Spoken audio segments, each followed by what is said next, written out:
નમસ્કાર મિત્રો, સ્વાગત છે તમારું અમારી YouTube channel Gujarat jobs and ન્યૂઝમાં. મિત્રો, નવા વર્ષમાં સરકારી કર્મચારીઓ અને પેન્શનરો માટે મોટી ખુશખબર સામે આવી રહી છે. મોંઘવારી ભથ્થામાં આટલો વધારો જોવા મળી રહ્યો છે. 7th પે કમિશનને લઈને મહત્વના અપડેટ સામે આવ્યા છે. સરકાર નવા વર્ષમાં સરકારી કર્મચારીઓને મોટી ભેટ આપવા જઈ રહી છે. સરકાર જાન્યુઆરીમાં મોંઘવારી ભથ્થા ડીએમાં વધારાની જાહેરાત કરશે. રિપોર્ટ્સ મુજબ આ વખતે સરકાર સરકારી કર્મચારીઓ માટે 3 થી 4% સુધીના ડીએ વધારાની જાહેરાત કરી શકે છે.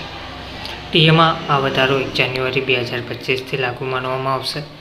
જોકે છેલ્લા કેટલાક વર્ષોના રેકોર્ડ જોઈએ તો સરકાર જાન્યુઆરીના ડીએ વધારાની જાહેરાત હોળી પહેલાં એટલે કે માર્ચમાં કરે છે. તો સરકાર ડીએ વધારવાની જાહેરાત ભલે ગમે ત્યારે કરે, પરંતુ તેને લાગુ 1 જાન્યુઆરીથી જ માનવામાં આવે છે. સરકાર વર્ષમાં 2 વખત ડીએ વધારે છે, 1 જાન્યુઆરી અને 1 જુલાઈ. હાલ 53% છે મોંઘવારી ભથ્થું અને મોંઘવારી રાહત.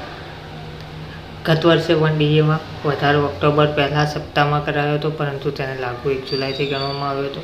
હવે સરકારે ઓક્ટોબરમાં ડીએમાં 3%નો વધારો કર્યો હતો, ત્યારે ડીએ વધીને 53% થયું હતું. તે અગાઉ માર્ચ 2024માં ડીએ 4% વધ્યું હતું. ત્યારે મોંઘવારી ભથ્થું 4% વધવાથી બેઝિક પેના 50% થયું.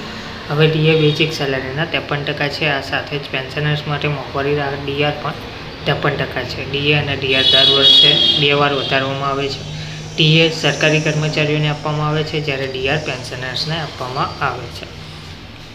તો શું હવે 57% થશે મોંઘવારી ભથ્થું? જો સરકાર 4% ડીએ વધારે તો ડીએ વધીને 57% થશે, અને સરકાર નવા વર્ષમાં ડીએ 3% વધારે તો તે વધીને 56% થશે. હાલમાં જ સંસદમાં કેન્દ્રીય નાણાં રાજ્યમંત્રી પંકજ ચૌધરીએ સ્પષ્ટ કર્યું હતું કે સરકાર કોવિડ-19 મહામારી દરમિયાન રોકવામાં આવેલા 18 મહિનાના ડીએ અને ડીઆરના બાકી ચૂકવવાની સંભાવના જોઈ રહી નથી. મંત્રી પંકજ ચૌધરીએ એક સવાલના જવાબમાં કહ્યું કે સરકાર કેન્દ્રીય કર્મચારીઓ અને પેન્શનર્સના 18 મહિનાના બાકી ડીએ અને ડીઆર બાકી રકમ ચૂકવવા પર કોઈ વિચાર કરી રહી નથી. કોવિડ સમયમાં ડીએ અને ડીઆર રોકવામાં આવ્યા હતા. કોવિડ મહામારીના કારણે આર્થિક પરેશાનીઓના પગલે જાન્યુઆરી 2020, જુલાઈ 2020 અને જાન્યુઆરી 2021ના 3 હપ્તા રોકવામાં આવ્યા હતા. ધન્યવાદ.